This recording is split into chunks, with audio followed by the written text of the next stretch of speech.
오늘 본문은 스데반의 설교 중에 마지막 부분인 다윗과 솔로몬에 관한 내용입니다. 먼저 사도행전 6장 13절 내용을 살펴보겠습니다. 매수당한 거짓 증인들이 두 가지 신성 모독의 죄로 스데반을 고소했습니다. 그 두 가지 제명은 거룩한 곳 성전과 율법을 거슬렸다는 것입니다. 당시 유대인들의 신앙의 정체성, 신앙의 기준이 된 것이 바로 율법과 성전이었기 때문에 나사렛 예수가 이곳을 헐고 또 모세가 전하여 준 규례를 고치겠다는 말에 그들은 예수를 십자가에 못 박는 지경까지 이르게 된 것입니다. 스데반은 자신이 받은 고소 내용을 이사야 66장 1절을 인용하여 반박합니다. 하나님께서는 어떤 한 장소에만 계시는 하나님이 아니라 온 우주가 하나님의 성전이라는 것과 하나님이 거하실 집을 사람이 지을 수 없다는 점을 천명한 것입니다.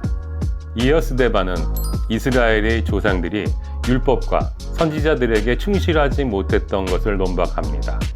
목이 곧고 마음과 귀에 할례를 받지 못한 사람들, 겉으로는 할례를 받았지만 마음으로는 이방인과 전혀 다를 바 없다는 것입니다. 그들의 조상이 율법에 순종하지 않았고 선지자의 말씀을 경청하지 않았고 하나님의 사랑을 완고하게 거부했던 자들이라는 것을 밝힙니다. 그리고 오직 예수 그리스도 말고 다른 것이 우리의 신앙의 정체성이 될 수 없다는 것입니다. 스데반은 설교를 통해서 메시아로 오신 예수 그리스도께서 성전을 대신하고 율법을 완성하러 오셨다는 것을 증거하는 것입니다. 스데반이 목숨을 걸고 그리스도만을 증거하는 그 현장 속으로 함께 가보실까요? 안녕하세요. 오만가족 여러분, 크리스찬 유튜버 정승일입니다. 한 주간 등반가로 살아가시며 행복하게 잘 지내고 계셨는지요? 오늘도 아낌없이 우리에게 주신 하늘 양식 사도행전 7장 46절로 53절 말씀 함께 받으러 가실까요? 다윗이 하나님 앞에서 은혜를 받아 야곱의 집을 위하여 하나님의 처소를 준비하게 하여 달라고 하더니 솔로몬이 그를 위하여 집을 지었느니라. 그러나 지극히 높으신 이는 손으로 지은 곳에 계시지 아니하시나니 선지자가 말한 바 주께서 이르시되 하늘은 나의 보좌요 땅은 나의 발등상이니 너희가 나를 위하여 무슨 집을 짓겠으며 나의 안식할 처소가 어디냐. 이 모든 것이 다 내 손으로 지은 것이 아니냐 함과 같으니라.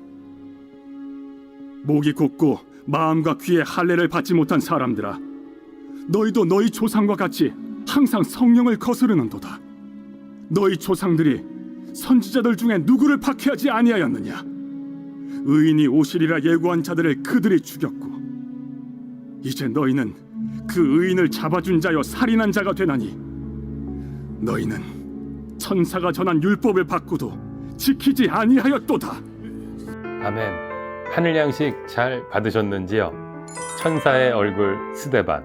지금 바로 시작하겠습니다. 사도들과 교회 전체가 성령의 이끄심에 순종한 결과 교회는 기존의 히브리파 유대인들의 리더십 12명에 헬라파 유대인들과 이방인 출신의 리더십 7명을 더해서 교회의 리더십 구조를 새롭게 구성하게 되었습니다. 그 결과 교회는 소외된 계층이 없이 하나가 되기 위한 구조를 갖추게 되었습니다. 그뿐만 아니라 이방인 선교를 위한 준비를 하게 되었다고도 볼 수 있습니다. 중요한 것은 사도들은 말씀 사역과 기도에만 전념하고 지금 선발된 7명은 행정 업무만 한 것이 아니라는 점입니다. 이것은 수직적 서열화가 아니라 수평적 확장이었습니다. 그리고 바로 이어지는 오늘 본문에는 새로 선발된 7명 가운데 한 사람, 스데반이 등장합니다. 스데반이 은혜와 권능이 충만하여 큰 기사와 표적을 민간에 행하니 사도들이 행한 것과 똑같은 일을 스데반이 행하며 복음을 전합니다. 그리고 이 행동은 강한 저항에 직면합니다. 스데반은 처음에는 본문이 자유민들이라고 표현한 보수적인 디아스포라 출신의 유대인 분파와 논쟁합니다. 이 자유민들은 스데반이 성령께서 주시는 지혜로 하는 말을 감당해내지 못하고 결국 거짓 증인들을 내세워 스데반을 유대인들의 공식 기구인 공회 산헤드린 재판에 회부합니다. 본문 7장 2절로 50절에 기록된 스데반의 설교는 우선 하나님은 사람의 손으로 지은 성전을 초월해 계신 분이라는 사실을 강조합니다. 스데반은 이사야서 66장 1절을 인용합니다. 여호와께서 이와 같이 말씀하시되 하늘은 나의 보좌요 땅은 나의 발판이니 너희가 나를 위하여 무슨 집을 지으랴 내가 안식할 처소가 어디랴.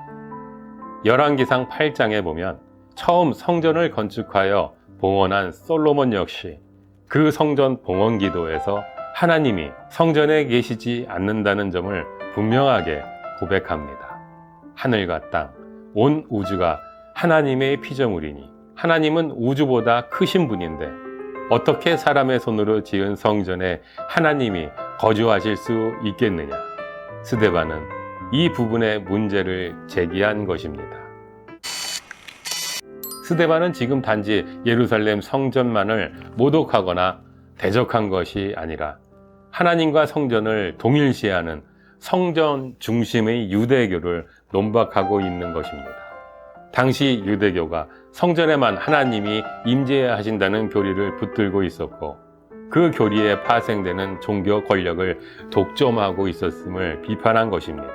종교적, 영적 권력을 독점한 것 자체도 문제지만 이들은 자신들이 종교에 집착한 나머지 하나님을 왜곡하고 그 왜곡된 가르침을 백성들에게 가르쳤다는 데 문제가 있습니다. 이들의 문제는 한마디로 압축됩니다. 예수를 알아보지 못했습니다. 예수를 십자가에 못 박았습니다. 스데반은 이 부분을 공격합니다. 유대인들이 나사렛 예수를 죽인 것은 이스라엘 역사에서 반복적으로 이루어진 하나님에 대한 불순종, 불신앙이었다는 사실입니다. 지금 스데반을 재판하고 있는 보수적인 유대교 정통주의자들은 스데반의 설교를 받아들이지 못합니다. 자신들이 하나님에 대한 이해, 율법에 대한 이해를 넘어선 가르침을 받아들일 수 없었고 받아들이고 싶지 않았던 것입니다. 그것은 곧 율법과 성전을 중심으로 한 자신들의 종교 시스템이 해체되어야 함을 의미했기 때문입니다. 예수를 죽인 사람들이 그 추종자 하나를 죽이는 것이 무엇이 어렵겠습니까? 그들은 스데반을 돌로 쳐 죽이는 즉결 심판을 진행합니다. 그렇게 스데반은 순교합니다. 문제는 당시 예수와 스데반을 죽음에 이르게 했던 유대교인들의 교리가 여전히 우리에게도 영향을 미치고 있다는 사실을 발견할 수 있습니다. 예수가 이 땅에 오신 이후에 모든 질서는 새로워졌습니다. 예수께서 율법을 완성하셨으니까요. 그런데 이러한 주장들이 있습니다. 성전에만 하나님이 임재하신다는 주장이 그렇습니다. 성전은 하나님이 임재하시는 곳이라기보다는 하나님의 임재를 상징하는 곳입니다. 하나님은 모든 것에 현존하십니다. 무엇보다 우리 몸이 하나님의 영이 거하시는 성전입니다. 신약 성경의 언어에서 교회라는 단어는 건물이 아니라 사람을 뜻합니다. 즉, 에클레시아, 예수 때문에 모인 사람들이 공동체가 교회인 것입니다. 성일, 주일만 거룩한 시간이라는 주장이 그렇습니다. 우리는 주일을 거룩하게 지키면서 일주일, 모든 요일, 모든 시간을 거룩함을 선포하는 것입니다. 우리가 이렇게 고백하고 이렇게 선포하며 이렇게 살아갈 수 있다면 우리는 이 시대의 스데반이 되는 것입니다. 하나님이 모든 곳에 항상 계신 것처럼 하나님이 우리의 모든 일을 통해 하나님의 일을 이루신다는 고백으로 살아갈 때 자신의 이익을 위해 성경을 해석하는 사람들이 아니라 성경의 가르침에 따라 자신의 이익을 포기할 수 있는 사람들로 살아갈 때 우리는 이 시대의 스데반이 될 수 있습니다.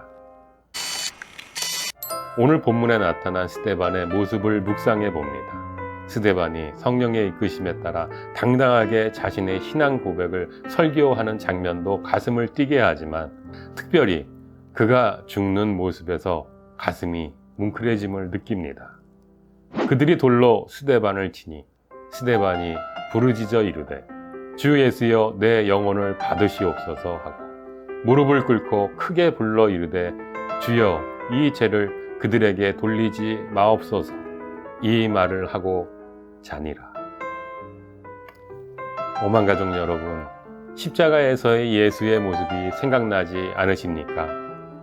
십자가 위의 예수처럼 스데반은 자신의 영혼을 예수께 의탁하고 자신을 죽인 사람들을 향해 용서를 구하며 죽습니다.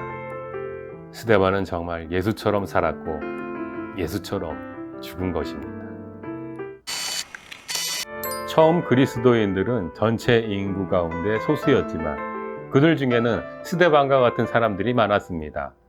디오그네투스에게 보낸 편지라는 글이 있습니다. 2세기 말 3세기 초엽 사이에 익명의 저자가 기독교를 변증하기 위해 쓴 글로 알려졌습니다. 그들은 육을 입고 살지만 육체의 정욕에 따라 살지는 않습니다. 그들은 이 땅에서 삶을 영위하지만 하늘의 시민들입니다. 그들은 정해진 율법에 복종하지만 그들의 생활 모습은 법을 초월합니다. 그들은 모든 일을 사랑하면서도 다른 사람들에게는 핍박을 받습니다. 그들은 가난하지만 실은 부유합니다. 모든 것을 빼앗기지만 그들은 충만해 있습니다. 그리스도인들은 모욕을 당하면서도 상대방을 축복합니다. 처음 교회 교인들은 예수를 따라 살았습니다. 그리고 그 삶은 예수가 어떤 분이신지를 세상에 드러냈습니다. 교회는 그래야 합니다. 우리는 그래야 합니다. 우리가 스데반과 같은 사람으로 변화되어 가는 것입니다. 우리 교회가 예수 정신으로 가득한 곳이 되는 것입니다. 사랑하는 여러분, 스데반의 죽는 모습과 함께 재판받는 장면 가운데 인상 깊은 표현을 하나 봅니다. 공회 중에 앉은 사람들이 다 스데반을 주목하여 보니 그 얼굴이 천사의 얼굴과 같더라. 우리가 스데반처럼 예수 따라 살아가다 어려움을 만날 때도 심지어 생명의 위협을 느낄 때도 천사와 같은 얼굴로 살아갈 수 있는 줄 믿습니다. 밖에서는 우리 그리스도의 의미와 가치를 폄하하고 내부에서는 마치 유대교 지도자들처럼 오직 성전, 오직 주일, 오직 교리를 외치는 목소리가 여전히 존재하지만 그 속에서도 하나님은 모든 곳에 항상 계시며 우리가 하는 모든 일 속에서 그 뜻을 이루신다고 믿고 그렇게 외치며 그렇게 살아가는 그렇게 진정한 행복을 누리는 우리가 더욱 되기를 주님의 이름으로 당신을 축복합니다. 주님과 더욱 함께 하시는 한 주간의 삶이 되시길 소망하고 기도합니다. 다음 주에 만나 뵐 때까지 꼭 건강하시고 행복하십시오. 오늘의 만나는 오늘도 한 손엔 사랑, 한 손에 복음을 들고 세상을 향해 나아갑니다.